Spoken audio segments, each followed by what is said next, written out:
Eh bien bonjour, je m'appelle Gaël Fanjoros et je suis praticien en hypnose ericksonienne en cabinet. Donc je fais de l'hypnose thérapeutique pour des patients. Je le fais en présentiel à mon cabinet, donc dans le sud de la France, sur Albi, et également dans l'Aveyron, sur Millau. Je fais également depuis quelque temps de l'hypnose par Internet, c'est-à-dire que je le fais sur Skype, sur Messenger notamment, qui permet de pouvoir, en cette période de confinement, travailler sur le thérapeutique et également continuer mes séances avec mes patients tout en restant en toute sécurité, en respectant les gestes barrières et les restrictions de déplacement. J'ai décidé de créer ma chaîne YouTube aujourd'hui pour pouvoir non seulement en premier lieu expliquer ce que c'est que l'hypnose, pouvoir détailler les différentes hypnoses entre l'hypnose classique et l'hypnose thérapeutique qu'on utilise les trois quarts en cabinet. Mais il faut savoir que chaque praticien en hypnose a tout un tas de pratiques, d'outils, et on n'utilise pas tous les mêmes et pas tous dans le même but, dans le même objectif.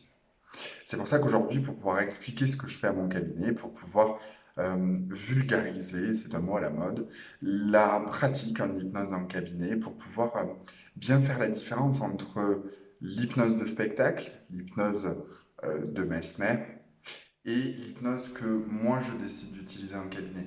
Alors c'est pas de la rivalité, ça n'est pas une hypnose meilleure que l'autre, c'est juste que l'objectif de l'hypnose est complètement différent et du coup les outils sont différents. Au fur et à mesure de ma pratique et depuis que j'ai ouvert mon cabinet, les gens, le retour que j'ai de mes patients ou des gens qui m'interpellent sur ma pratique m'amène à me poser la question si vraiment les gens connaissent l'hypnose thérapeutique et l'hypnose en cabinet à but thérapeutique du coup, euh, ou est-ce que tout le monde, ou alors certains, font l'amalgame entre l'hypnose de télévision et l'hypnose qu'on peut utiliser en cabinet. C'est l'objectif principal de ma chaîne et c'est l'objectif principal de mes prochaines vidéos qu'on va rendre, que vous allez voir sur cette chaîne. J'ai décidé également de faire parler mes patients, de faire parler des gens qui ont des questionnements, qui ont des réticences. Alors on a un langage spécifique en hypnose, on appelle ça les croyances limitantes qui nous empêchent de franchir le pas parce que on a encore quelques réticences. On n'a pas envie de dévoiler certaines choses qu'on veut garder secret.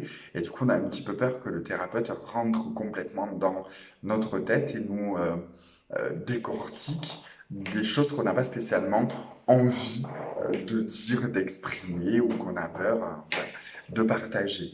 Donc cette chaîne vidéo permet aussi de partager ces questionnements et de partager mes réponses et ma vision de l'hypnose et de ce que moi j'exerce en cabinet. Je ne cesserai de dire qu'un hypnothérapeute, autant qu'un praticien en hypnose ericksonienne, est tenu au secret professionnel au même titre que tout paramédicaux ou médicaux. Donc même si mes patients me dévoilent des choses, eh ben, je les garde pour moi et ça me permet aussi de travailler efficacement dans la thérapeutique avec mes patients dans leurs objectifs de vie. Alors, je vais employer le mot patient en sachant qu'on fait partie des médecines parallèles. Donc, on utilise généralement le mot sujet. Sauf qu'en parallèle, moi, avant d'être praticien en hypnose ericksonienne, j'ai travaillé en tant qu'aide-soignant pendant 10 ans. Donc, j'ai le réflexe d'appeler mes patients des patients parce que j'ai un but vraiment médical, un but vraiment de la découverte de soi, mais dans l'objectif de travailler psychologiquement et d'avoir des effets thérapeutiques dans le sens pur du terme.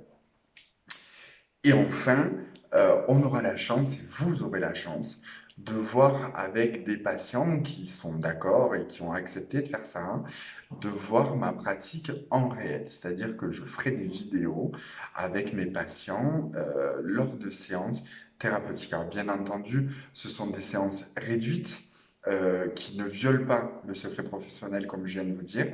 Donc, qui rentrent dans des pratiques soit de fin de séance, c'est-à-dire qu'on parle de la dernière séance du protocole thérapeutique, qui permet de consolider, qui permet de faire des ancrages, qui permet de laisser voler son patient de ses propres ailes.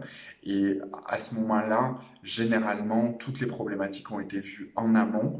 Et du coup, je peux me permettre d'enregistrer la séance d'hypnose sans violer le secret professionnel et sans dévoiler des choses que le patient n'a pas spécialement envie de voir.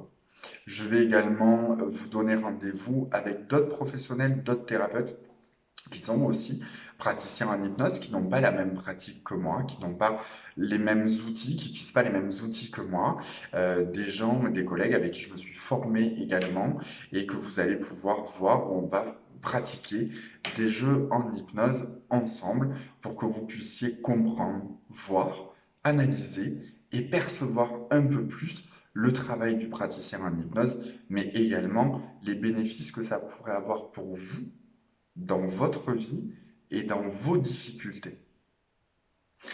Alors, on va se donner rendez-vous 1 à 2 fois par semaine en fonction de mes semaines parce que j'ai des séances très importantes en cabinet. Donc, je peux pas, j'ai pas des semaines identiques.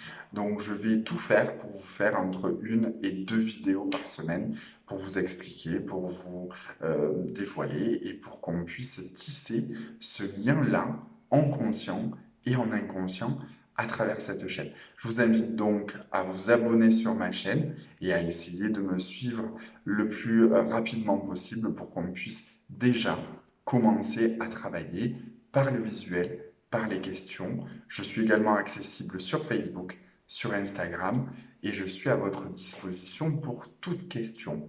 À très vite, bon courage et posez-vous les bonnes questions.